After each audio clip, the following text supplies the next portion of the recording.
হত্যা মামলায় মুন্সিগঞ্জ ৩ আসনের সাবেক সংসদ সদস্য ফয়সাল বিপ্লবের ৭ দিনের রিমান্ড মঞ্জুর করেছেন আদালত। সকালে জেলার সিনিয়র জুডিশিয়াল ম্যাজিস্ট্রেট আশিকুর রহমানের আদালতে হাজির করে মামলা তদন্তকারী কর্মকর্তা সজীব দে ফয়সাল বিপ্লবকে ১০ দিনের রিমান্ড আবেদন করেন।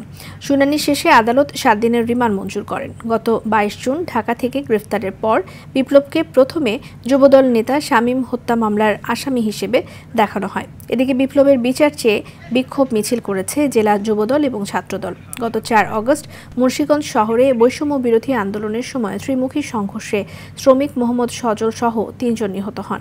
আর এই ঘটনায় এখন পর্যন্ত ৩ জনকে হত্যা মামলা করা হয়েছে।